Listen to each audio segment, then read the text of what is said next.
Attention. Podcast disclaimer. The writer's intention is to explore real-life situations and emotions in this fictional context.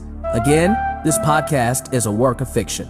Absolutely, none of the events depicted are real. The storylines and characters are purely fictional and created for entertainment purposes. However, please note that this podcast may address sensitive issues that some people may find distressing. It is not suitable for children or individuals who may be sensitive to such content. Viewer discretion is advised. Episode 5, Hidden Secrets, A Web of Deceit and Pain. Welcome to Apostle Wilson's scandalous faith drama, The Pentecostals. Quote, opportunities don't happen. You create them. End quote. Chris Grosser. Note, this episode includes sensitive and disturbing themes. Please exercise caution while listening. Scene 1. Fateful encounters, converging paths. In a secluded area of the Hartsfield-Jackson Atlanta International Airport, where private jets touch down gracefully, Angela Johnson stands alone. Her eyes are fixed on the horizon, awaiting the arrival of her father's jet. The anticipation is evident in her posture, a mix of eagerness and apprehension. Unexpectedly, Bishop Wright appears beside her. The surprise is mutual as they lock eyes, a brief moment of recognition passing between them. Bishop Wright, what are you doing here? Angela asks, her surprise barely masked. I'm heading to New York for the funeral of Archbishop Mackenzie's driver. It's a tragic situation, Bishop Wright replies, his voice tinged with solemnity. Their interaction is marked by a swift, uncomfortable exchange of casual chatter and concealed stress. Ever since Angela disclosed her pregnancy, their interactions have been few and far between. Bishop Wright glances at his wristwatch. I have to leave for a bit, but when I return, we need to discuss this seriously.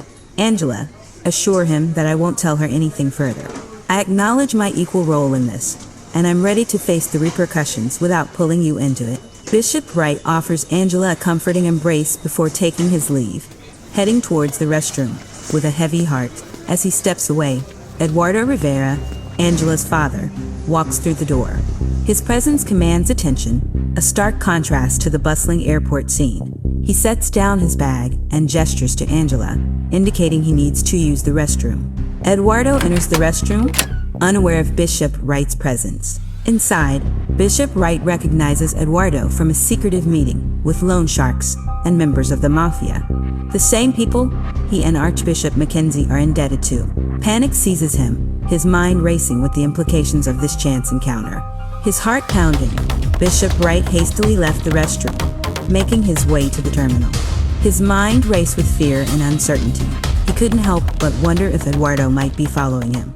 Just as he reaches the terminal exit, he glances back one last time. To his shock, he sees Eduardo embracing Angela, a warm and protective gesture. The revelation hits him like a wave. Angela's father is the mysterious figure entangled in his and Archbishop Mackenzie's financial crisis. The scene ends with Bishop Wright's troubled expression, a mix of fear, realization, and urgency, as he hurries to catch his flight, leaving behind a web of unsolved mysteries and unspoken truths. Scene 2, Unexpected Ties and Hidden Worries. In the spacious, elegantly furnished office of Rev Sherrill, a meeting is in progress. 3 executive managers sit around a sleek table, their focus on a video from the New Year's Eve service at Light of Grace Pentecostal Church. The video shows Prophetess Edwards delivering a captivating vocal performance. Mark, one of the executives, pauses the video and turns to Rev Sherrill. She's got a gift. We're thinking of signing her to our label. What do you think? Rev Sherrill nods thoughtfully, her eyes still on the screen. Her talent is undeniable, but are we ready to venture into signing a gospel artist, especially a preacher? Rev Sherrill, her demeanor playfully serious, shares her apprehensions. Considering the recent circus of scandals involving these high-profile preachers, are we sure we want to join the clown show?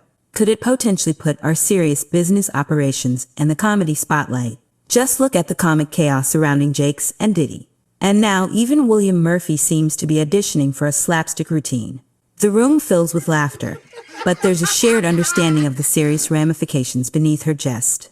As they discuss the financial and logistical aspects of such a venture, Rev Sherrill's assistant, Rock, enters quietly. He leans in and whispers in her ear, "Eduardo is in town." A subtle wave of concern washes over Rev Sherrill's face, but she quickly composes herself, masking her worry from the room.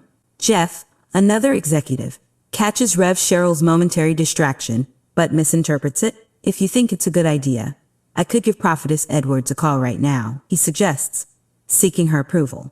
Rev Sherrill, gathering her thoughts, gives a slight nod. "Go ahead, Jeff. Let's see what she says." Jeff dials Prophetess Edwards on FaceTime, and as her face appears on the screen, Rev Sherrill's demeanor changes noticeably. "Hey, Prophetess Edwards, girl, it's good to see your face," she greets, brimming with warmth and familiarity. The executives look on, taken aback by Rev Sherrill's departure from her usual professional tone. Prophetess Edwards responds with equal warmth, "Rev girl, what's new with ya? It's always good to see you. How have you been?" Jeff interjects, explaining the reason for the call.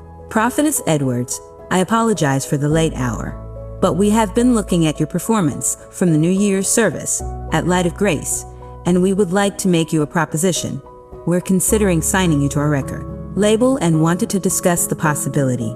Prophetess Edwards' eyes widen with surprise and excitement. "This is unexpected. I'd be honored to discuss this further." Jeff quickly arranges a face-to-face meeting. "How about next Monday, January 28th, at 9 a.m.? "Absolutely, I'll be there," Prophetess Edwards confirms, her voice tinged with enthusiasm. As the call ends and the executives express their satisfaction, Rev Sherrill's mind seems to linger on two things: the potential collaboration with her close friend Prophetess Edwards, and the unsettling news of Eduardo Rivera's arrival in town, hinting at a complex web of public duties and private concerns. The scene fades with Rev Sherrill lost in thought, the weight of her hidden worries subtly etched on her face. Scene 3. Unraveling Truths, Chaos in the ICU. The ICU room, with its sterile environment and the constant beeping of life support machines, is a stark backdrop to the unfolding drama. Helen Johnson, reeking of alcohol and visibly intoxicated, leans over Jermaine's bed, her words laced with venom. "I hope you hear me. I hate you. I hope you die for all you've done." Prophetess Vanessa Johnson, standing just outside of the door, hears Helen and rushes in. Her face a mask of grief and anger, intervenes. "Helen, this is not the time for such words. We need to pray, not curse." Helen, her speech slurred, retorts bitterly, "Pray? For him? Where was your God when I was praying for my marriage, and your son had the audacity to be sleeping with other women and men in our bed? Yes, I said it. Your son is bisexual. He thought that I didn't know. I knew it all along. This revelation is a bombshell, and when I get this divorce, I am going to take him for everything he's got." Prophetess Johnson, her patience wearing thin, urges her, "You're a lying drunk, Helen. Please leave. This isn't helping anyone." As Helen turns to leave, she stumbles against Prophetess Johnson, pushing her roughly. At that moment, Angela and Rachel, having just returned from dropping off Eduardo at his hotel, walk in. The sight of her mother being pushed sends Angela into a rage. "I know you're lying. What do you think you're doing, Helen?" Angela confronts her, stepping protectively towards her mother. With a twisted grimace of resentment, Helen launches a venomous accusation. "Your dear brother, he's far from the angel you all perceive him to be. Angela, you know the truth firsthand, don't you?" Angela freezes, her face a mask of surprise. Helen sneers triumphantly, "Don't stand there feigning innocence. It's amusing how well you know what I'm referring to." While on one of his coke binges, he confided in me, spilling all his dark secrets about how he violated you. Helen's accusations linger in the air, toxic and heavy. Angela's shock swiftly morphs into unbridled fury. With a swift, forceful motion, she slaps Helen. Rachel and Prophetess Johnson, taken aback, quickly intervene, lunging forward to restrain an enraged Angela. Her scream pierces the sterile silence of the hospital room. "Get out," she roars, her voice echoing with raw anger and pain. Security guards quickly enter the room, responding to the commotion. They escort Helen out, her drunken accusations echoing down the hallway. Prophetess Johnson, her face etched with confusion and fear, holds Angela tight. "Baby, what does she mean, Angela? What did Jermaine do to you? Please don't tell your father. Please don't tell him. He will kill your brother." In a flashback, we see a heated argument between Eduardo and Prophetess Vanessa. Eduardo, struggling to keep his emotions in check, points an accusing finger at Jermaine's picture. He's making advances at Angela, he growls. Prophetess Vanessa, shocked and in disbelief, fervently denies it. Eduardo, he would never do that. You're mistaken. But the seed of doubt had been planted in Eduardo's mind, leading to their separation. He adored Jermaine, who was not his biological son, but he had sworn to protect Angela at all costs. If it's true, Vanessa, he warns, his voice heavy with an ominous threat, I'll kill him. The scene closing shifts back to the ICU room on Angela, her face buried in her hands, her body racked with sobs. The revelation of her brother's dark secret, now brought into the open, leaves the family in a state of shock and despair. Yet, only Prophetess Vanessa is aware of Eduardo's deadly vow, adding another layer of tension to the unfolding drama. Scene 4. Rumors and realities. The coffee shop gossip and truth. In the familiar setting of the local coffee shop, Mr. Thomas, Mrs. Jenkins, Mr. Anderson, and Mrs. Anderson are gathered around their usual table. The aroma of coffee fills the air as their conversation flows from general chatter to more pressing matters. Mrs. Jenkins, stirring her coffee, brings up a sensitive topic. Did you hear about Jermaine Johnson's car accident? He's in the ICU now. Mr. Thomas nods solemnly. Yes, terrible news. I also heard about his struggle with drugs. Do you think that led to the crash? Mr. Anderson interjects, caution in his voice. Let's not jump to conclusions. We don't know the full story. Speculating about such things isn't helpful. The debate about speculating versus knowing the facts continues, with each expressing their views on the matter. As the group sips their coffee, Mr. Thomas shifts the topic. Speaking of troubles, I was talking with Deacon Johnson the other day on the golf course, and he claimed he saw Bishop Wright and Prophetess Edwards holding hands and about to kiss in the church hallway after last week's board meeting. He told me if I didn't believe him I could ask Mrs. Thompson. Mrs. Jenkins reacts with surprise. Really? That's a serious accusation. Given the past rumors about Bishop Wright and Angela, it's hard not to be suspicious. Mrs. Anderson, however, defends Prophetess Edwards. I can't believe that about Prophetess Edwards. She's always been so dedicated and upright. Maybe Deacon Johnson misunderstood what he saw. But with Bishop Wright's history, Mr. Thomas insists, it's difficult not to consider it. Even if Prophetess Edwards had the best intentions, it doesn't look good. Mr. Anderson weighs in. We should be cautious about jumping to conclusions. Things can often be taken out of context, especially in a church setting. The conversation evolves into a debate about the impact of past rumors on current perceptions, and the importance of not letting gossip dictate their judgment of others, especially in sensitive situations. The scene concludes with the group agreeing to focus on supporting Jermaine's recovery, but the seeds of doubt and curiosity about the alleged incident between Bishop Wright and Prophetess Edwards remain, underscoring the challenging balance between community concern and the dangers of unfounded gossip. This addition to the scene brings in Deacon Johnson's observation, adding another layer to the community's discussion about the characters involved, showing how rumors and perceived incidents can quickly influence opinions and spark debates in a tight-knit community.